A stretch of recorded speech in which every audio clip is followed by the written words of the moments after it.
BA प्रथम वर्ष हिंदी साहित्य की कक्षा में आप सभी का फिर से स्वागत है। हम पढ़ रहे हैं सूरदास शीर्षक पाठ से लिया गया विनय और भक्ति नामक प्रसंग के बारे में, जिसमें आए हुए प्रथम 4 पदों का अध्ययन हम पूर्व वीडियो में कर चुके हैं। इसी शीर्षक से यानी विनय और भक्ति शीर्षक से लिया गया उनका 5वां पद का अध्ययन हम आज करेंगे। और यह पद बहुत प्रसिद्ध हैं, गेय हैं,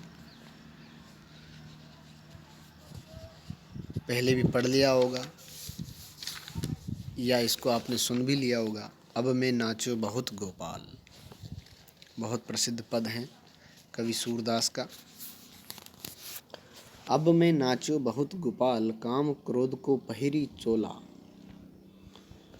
कंठ विषय की माल, महामोह के नुपुर बाजत, निंदा शब्द रसाल, भरम भयो मन भयो पखावज, चलत असंगत चाल, तृष्णा नाद करती घट भीतर, नाना विधि ते ताल, माया को कटी फेंटा बांध्यो, लोभ तिलक दियो भाल, कोटिक कला काछी दिखराई, जल थल सुधी नहीं काल, सूरदास की सबे अविद्या, दूरी करो नंदलाल। यह पद कवि सूरदास द्वारा रचित है, जो विनय और भक्ति नामक शीर्षक अंश से लिया गया पद है। इसमें सूरदास ने अपने अनेक दोषों को दर्शाया है और बतलाया है कि मैं बहुत नाच चुका हूँ, अर्थात इस संसार में कई बार आ चुका हूँ, जन्म ले चुका हूँ और हमेशा बुरे कार्य ही करता रहा हूँ। कई पाप मैंने किए हैं, इसलिए अब आप मेरा उद्धार करें। सूरदास कहते हैं, अब मैं नाचूं बहुत गोपाल, हे गोपाल, हे कृष्ण, मैं अब तक बहुत बार नाच चुका हूँ। यानी मैं कई बार इस संसार में जन्म ले चुका हूँ, जन्म मरण के चक्कर में फंस चुका हूँ और हमेशा मैंने बुरे कार्य ही किए या बुरे कार्यों में मैं रत रहा,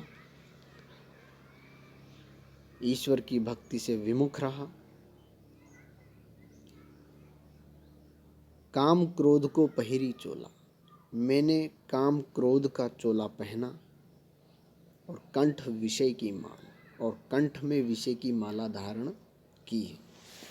क्योंकि नाचने वाला जो नर्तक होता है वह एक विशेष प्रकार की वेशभूषा धारण करता है, माला, तिलक या घुंघरू वगैरह जो भी होते हैं, एक नर्तक की जो वेशभूषा है, वैसे ही यहाँ सूरदास उस वेशभूषा के रूप में काम क्रोध विषय वासनाएं आदि को धारण किए रहते हैं। तो सूरदास कह रहे हैं कि मैं हमेशा ही काम क्रोध आदि विषय वासनाओं में रत रहा। काम क्रोध का चोला पहना, गले में विषय की माला धारण की, अर्थात मैं जीवन में काम वासना में ही रत रहा और क्रोध मुझे आता है, मेरा स्वभाव है क्रोध करना, मैं कई विषय वासनाओं में रत रहा हूँ।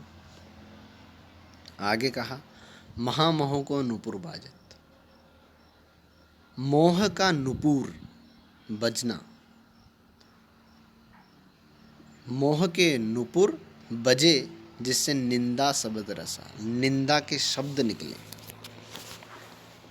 जब नर्तक नाचता है तो नुपुर पहने रहता है तो उसके नुपुर मोह के नुपुर, और उससे जो शब्द निकले, जो ध्वनि निकली, वह निंदा की ध्वनि निकली। कहने का अभिप्राय यह है कि मैं माया मोह में ग्रस्त रहा और हमेशा दूसरों की निंदा ही करता रहा।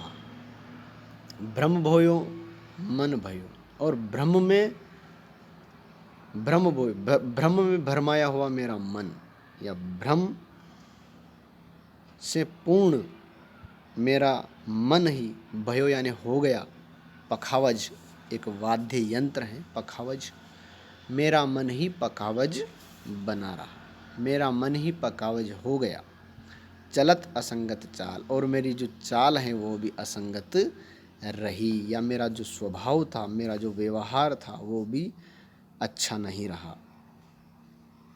आगे कहते हैं तृष्णा नाद करती घट भीतर नाना विधि ते ताल, और कई प्रकार की नाना विधि, कई प्रकार की ताल दे करके जो तृष्णा है वह नाद करती रही।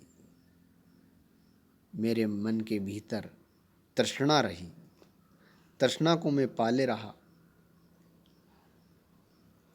और माया को कटी फेंटा बांधी, और माया का फेंटा मैंने बांधे रखा कमर में। कटी यानी कमर में, माया को कटी फेंटा बांध्यो, मैंने कमर में माया का फेंटा बांधा, और लोभ तिलक दियो भाल, और भाल पर, भाल यानी मस्तक पर लोभ का तिलक लगा लिया। और इस प्रकार से कोटिक कला काछी दिख रहा, मैंने करोड़ों कलाएं दिखाई हैं इस संसार में, मैंने करोड़ों कलाएं दिखलाई हैं। जल थल सुधी नहीं काल, यानी जल और थल में मैंने कई प्रकार की करोड़ों लीलाएं कलाएं मैं दिखा चुका हूँ। सुधी नहीं, जिनकी मुझे सुधी भी नहीं है, मुझे उनकी याद भी नहीं है कि मैंने क्या क्या किया है, कितने बुरे कर्म मैंने किए हैं अब तक, उनका मुझे ध्यान भी नहीं। सूरदास की सबे अविद्या दूरी करो नंदलाल, इसलिए सूरदास नंदलाल कृष्ण से प्रार्थना कर रहे हैं कि आप मेरी सभी अविद्या को दूर करें। हे नंदलाल, आप मेरी सभी अविद्या को, सभी अज्ञान को दूर कर दीजिए, अर्थात मुझे ज्ञान प्रदान कीजिए, जिससे मैं आपका साक्षात्कार कर सकूं, मैं आपको प्राप्त कर सकूं। क्योंकि मैं अब तक इस संसार में कई बार जन्म लेने के बाद भी विषय वासनाओं में ही रत रहा, सांसारिकता में ही लगा रहा, बुरे कार्यों में ही रत रहा, और कभी मैं भगवान की भक्ति से हमेशा दूर रहा। इसलिए आपको कभी मैंने प्राप्त नहीं किया, इसलिए अब आप मेरा उद्धार करें। इस प्रकार से सूरदास यहाँ बतलाना चाह रहे हैं कि संसार में सभी प्राणी जन्म लेते हैं, मरते रहते हैं, और इस चक्र में तब तक लगे रहते हैं जब तक वो भगवान की भक्ति से दूर रहते हैं। और इस चक्र से तभी मुक्ति मिलती है जब मनुष्य या प्राणी भगवत भक्ति में लीन हो जाए,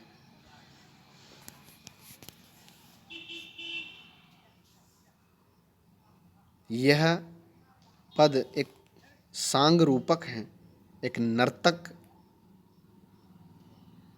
को लेकर के पूरे पद में नर्तक की वेशभूषा को लेकर एक सांग रूपक कवि ने प्रस्तुत किया है, जिसमें जन्म मरण का और जितने भी वह पाप कर्म में रत रहा उन सब का भाव इस सांग रूपक द्वारा स्पष्ट किया है। इस प्रकार से इसमें सांग रूपक अलंकार हैं, अनुप्रास भी हैं,